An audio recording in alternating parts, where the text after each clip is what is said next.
Magandang araw sa inyo lahat. Ito ulit ang inyong lingkod, Mike Padua, at nakita ulit tayo sa ating weather analysis ngayong araw na ito ng Miyerkules hanggang Biyernes, Abril 28 hanggang 30, 2021. At itong Tagalog version ay pinaglilingkod sa inyo ng website na ito, Typhoon 2000.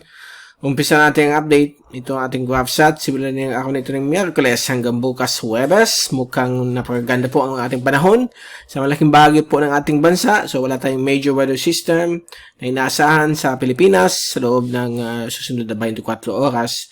Although kahapon at yung nakalipas na ilang araw, may northeasterly surface wind flow. Nandyan pa rin siya but hindi naman natin nilalagay dito kapag wala naman po siyang major effect sa limang bahagi po ng ating bansa. So, yung epekto na yun ay magandang panahon. So, no need to place it here.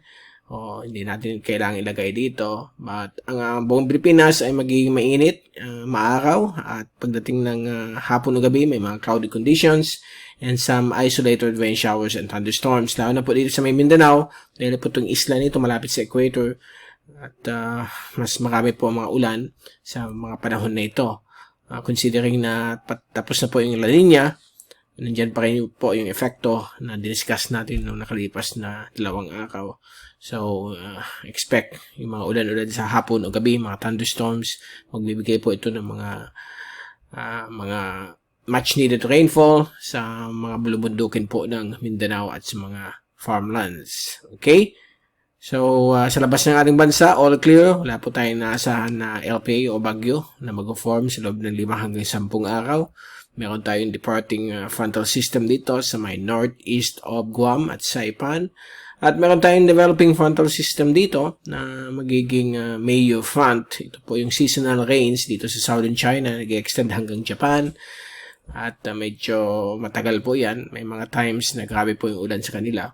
Hanggang buwan ng Hunyo po yan. Yung tinatawag nating Mayo front. Napakahabang stationary front yan. Minsan nag-extend hanggang dito sa may silangan po ng Japan.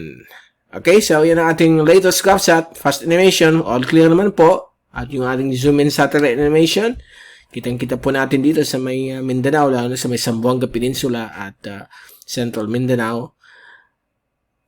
Ay, nakita po natin itong mga localized thunderstorms. Ang iba naman bagay ng ating bansa ay maulap lamang po. May mga isolated showers din, but hindi gaano po mga thunderstorms. Sa Bicol, napakainit, all clear. May mga maliliit pong mga showers o thunderstorms sa isolated areas po ng Kamsur at Albay. So far, yan po ating zoom in satellite animation, kodisabwindy.com. Punta natin yung ating forecast for the next 2 days mula sa European model, galing rin ito sa windy.com. So, bukas po ng Huwebes, inaasahan pa rin mga thunderstorms sa various portions ng Mindanao. Maliliit na chances ng mga thunderstorms din sa may Southern Visayas, lalo sa may Negros, Panay, Palawan, at sa mga mountainous regions po ng Cordillera. But so far, mga showers lamang po ito.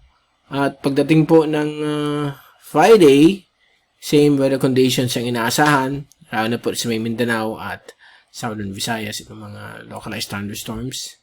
Dahil po sa convection, yung evaporation, too much heating. Ito po yung evaporation dito. So, may mga thunderstorms po sila.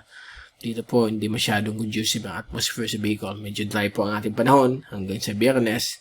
And bago tayo paalam, ito ulit yung ating Global Tropics Hazards and Benefits Outlook ng Climate Prediction Center ng NOAA for the next 2 weeks. Ito po yung forecast na magiging klima natin. So, for week 1, valid na yung araw na ito hanggang Mayo 4, ay medyo normal naman po ang klima sa ating panahon. So, hot and dry po tayo. May mga chances din mga isolated thunderstorms. But dito po sa may Indonesia, Papua New Guinea at portions po ng Western Pacific ay magiging below average po ang mga pag-ulan. So, medyo mainit din po sa bahagi po ng Asia Pacific. At pagdating ng week 2, May 5 hanggang May 11, same weather conditions. Normal po ang klima sa ating bansa except po may 50% probability na magkakaroon po ng below average rainfall sa may dulong hilagang Luzon kasama po ng Batanes at Babuyan Islands. At dito rin po sa may South Philippine Sea kasama po ang Papua New Guinea, may probability of 50% na below average ang rainfall. Okay? So, for yan po ang ating climate outlook. Medyo tahimik po ang ating Western Pacific at Philippine Sea. except po itong mga localized thunderstorms sa mga various portions po ng ating bansa. So, yan po ang ating latest for the next 2 to 3 days. At babalik ulit tayo sa darating na Biyernes upang bigay sa inyo ang latest sa ating panahon. Mula sa Typhoon 2000, ito si Mike Pado nagpapaalam. Mag-ingat po tayong lahat. Hashtag Weatherwiser. At don't forget, huwag niyong kalimutan mag-subscribe sa ating YouTube channel para sa latest sa ating panahon at sa mga darating mga bagyo na iyong taon. Maraming salamat po sa pagpunod niyo sa aking channel.